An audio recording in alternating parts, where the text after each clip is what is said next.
Yeah, thank you very much for coming out and thank you for having us. Really appreciate it. Nice way to launch the year. My name's Alexa. I'm the Outreach Project Assistant, as said, on the Connecting Schools to Nature in North East England project. So it's a project run by the British Ecological Society. If you haven't heard of us, we're a learned society. We've got about 6,000 members, all doing fantastic science across the UK and beyond. And they're great, if I say so myself. And I'm the project assistant. You may know Sammy. She has NHSN links is in the audience somewhere as well. She's our project officer and the brains behind the whole project. And our team lead is Amy at BES and a whole host of other wonderful people. Got lots of teachers, volunteers, and lots of very cool other organisations like NHSN who have helped this project come to life.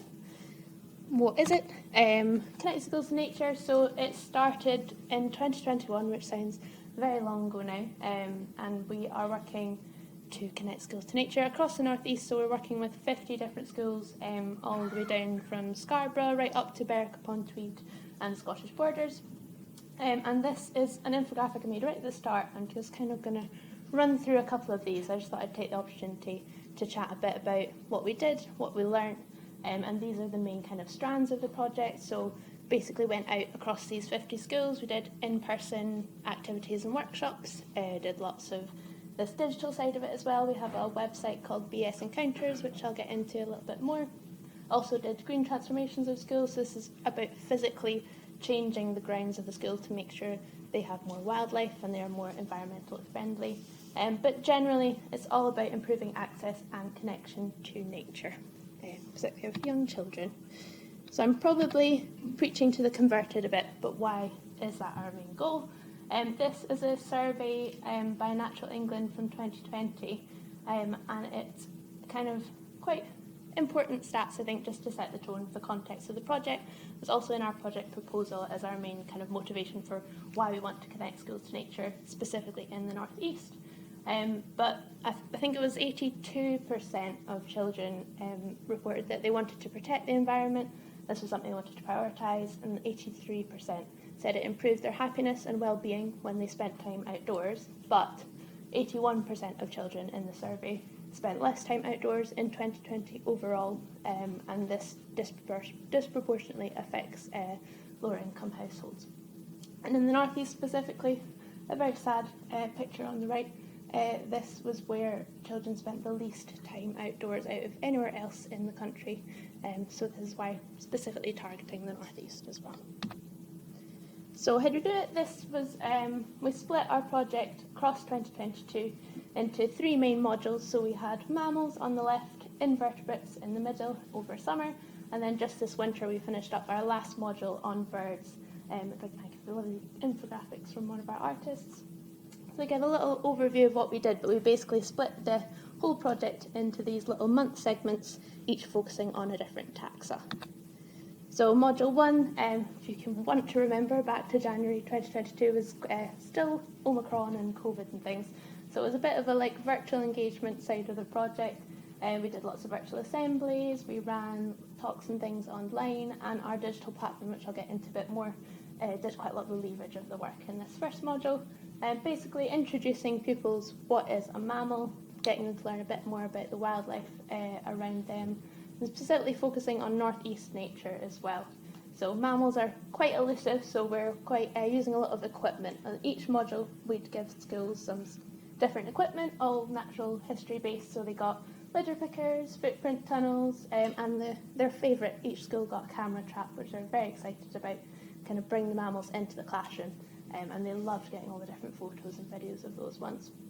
That's some of the activities we did in Module 1, did some workshops for that one as well. These are some of the things the schools found.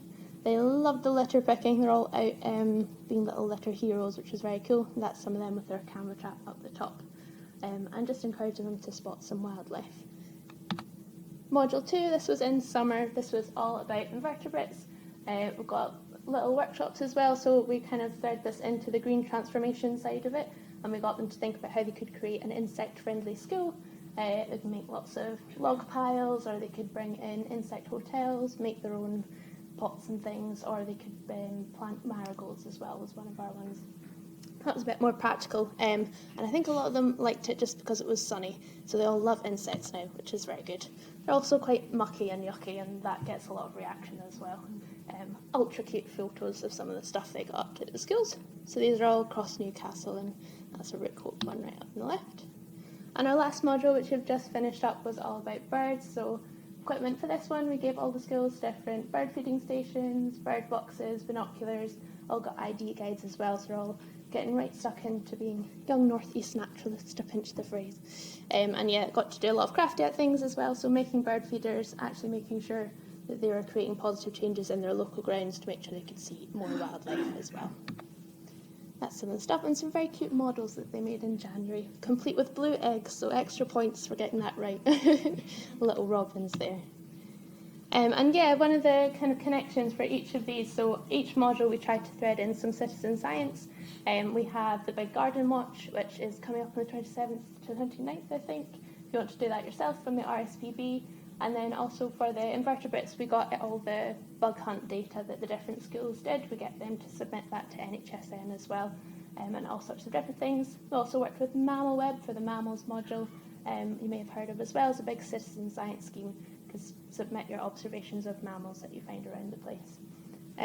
So you may already know about citizen science, but it's also a really nice one to do in schools that we found, particularly because it kind of consolidates the scientific process, and it's just a nice way to learn about nature that seems fun and engaging and kind of uses digital skills as well, but it gets the kids thinking about the scientific process, what makes good data, and they look at species ID a little bit more, so they might find this little thing on the end of their magnifying glasses, think it's quite cute, but if they have to submit it to a proper natural record citizen science scheme, then they have to think a little bit more about maybe being more specific about species ID, and generally, yeah, thinking about what makes a good scientist. So part of that also kind of feeds into career and professional development.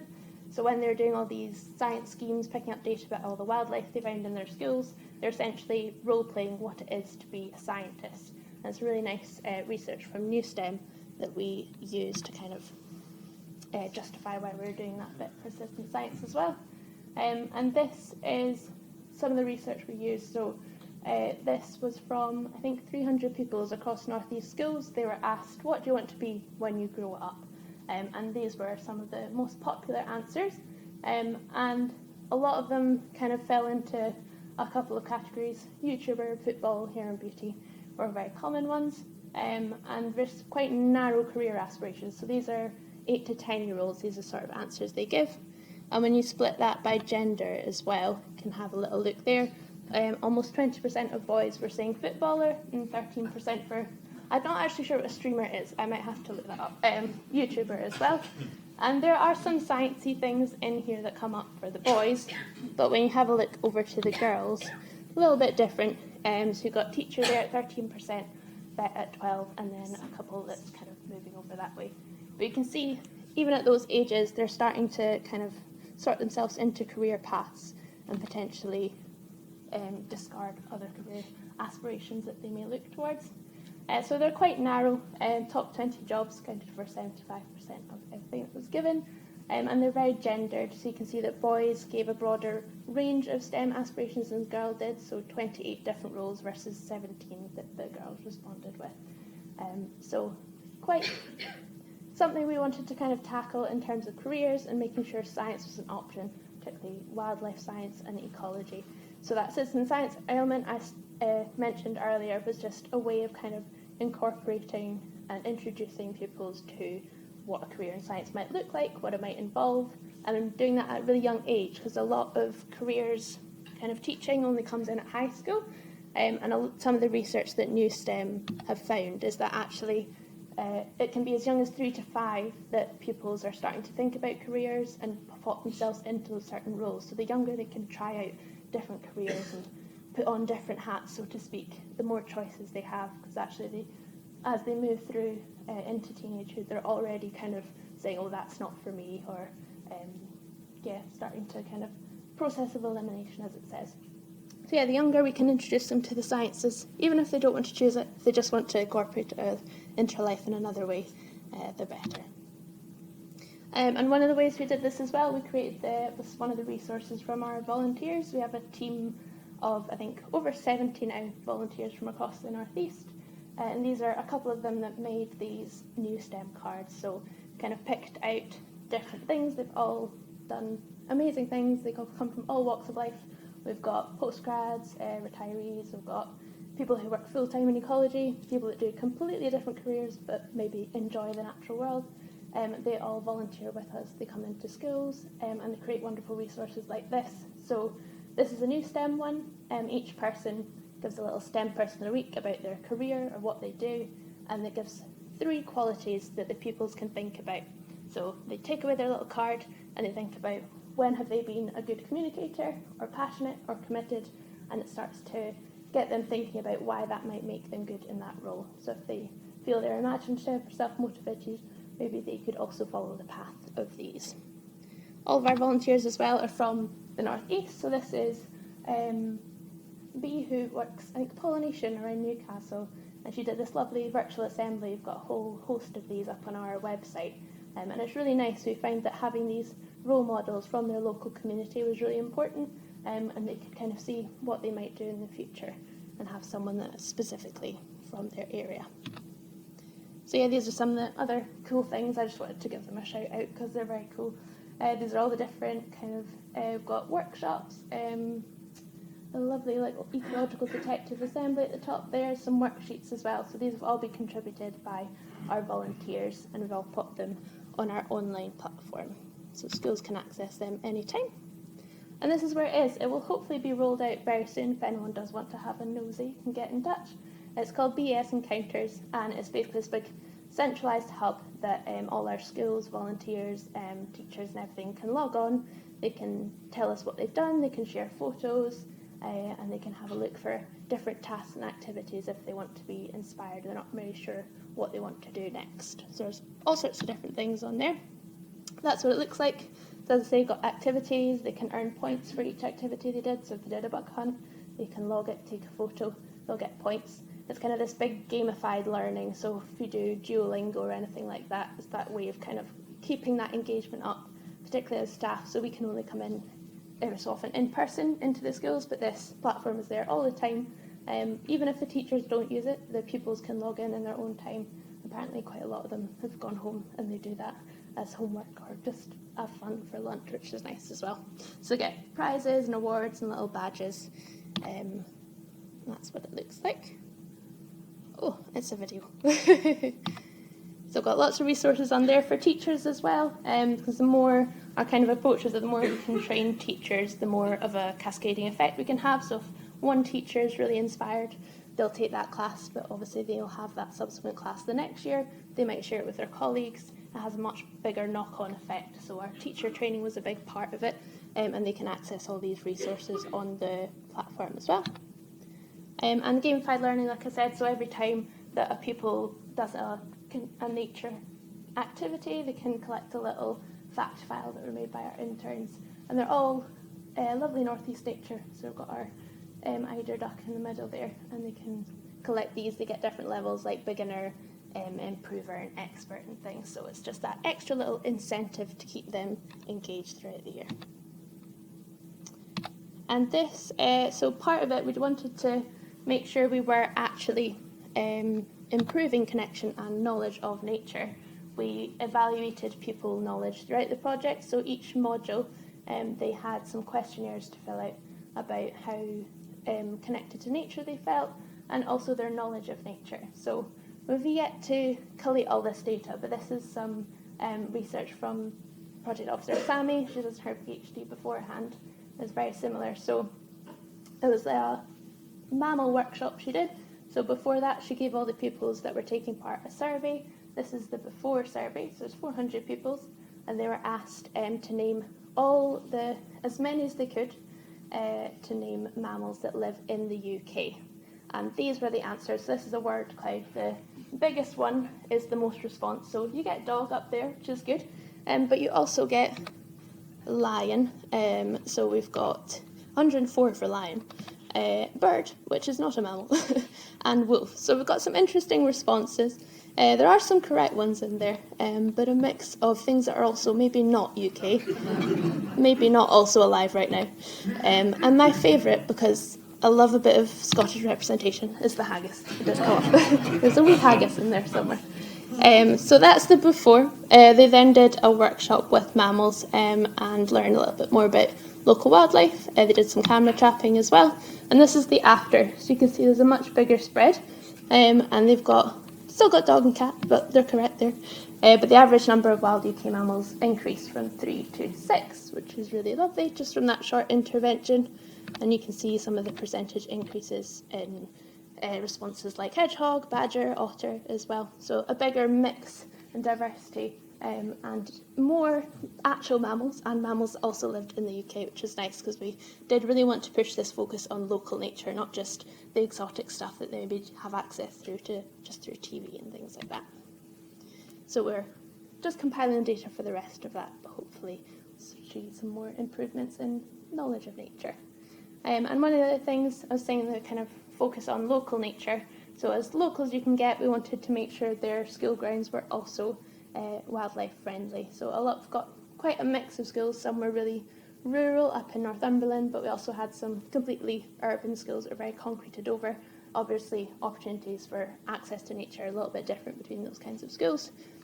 So we worked with a lot of them. That was a kind of co-design process, so we wanted teachers and pupils to be involved in the transformation of their school grounds. So this is all based on some work by our project partners, Smash UK, that they did in Falkirk up in Scotland.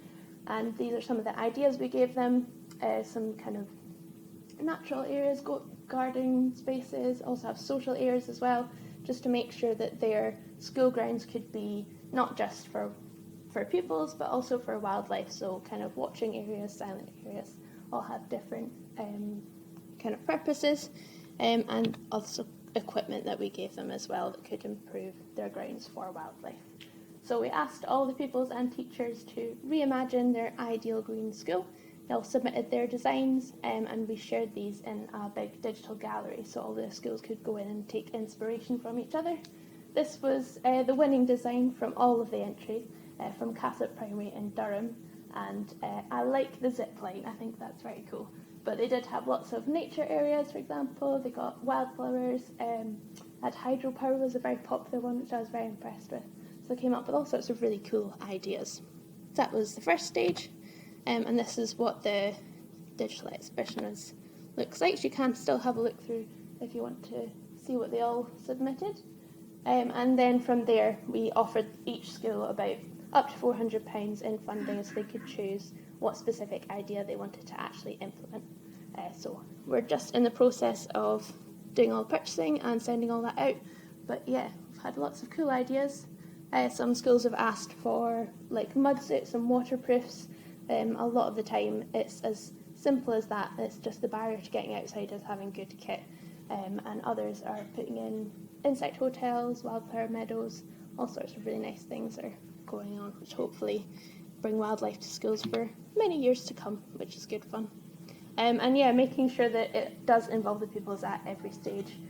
This is a tree planting session we did in one of the Durham schools recently. And as I say, have these trees and lovely wildlife areas for many years to come, which is good.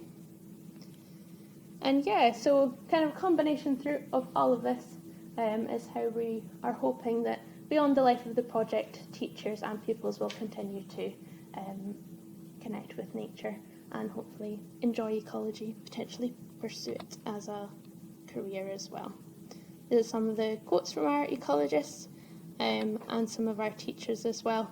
So a huge thank you, because our teachers and volunteers have made it all possible, and it's been fab to see everything they've done as a kind of knock-on consequence as well. So I don't create credit for any of this. A lot of them have created their own eco-groups off the back of the project. They've gone and planted loads of trees. They're doing like rural and urban pairings for schools. They're going to do little crossover days where they all learn about nature. So it's really nice to see just kind of how much of an impact the teachers and also the pupils can have as well. And that's me, I think, yeah. We are coming, sadly, to the end of the project in March, but we'll be doing lots of legacy activities and wrap-up things, so if you're interested, in hearing more, please do drop us a line, or you can follow us on our socials as well. We'll be shouting about everything we've done, and hopefully have a couple more things to show for the BES platform, the BES Encounters platform, and some of our data and results from all the pupil questionnaires that we did as well. So if you're interested, shoot us an email or come chat to me afterwards. But yeah, that's what we've done. Thank you for listening as well. It's great.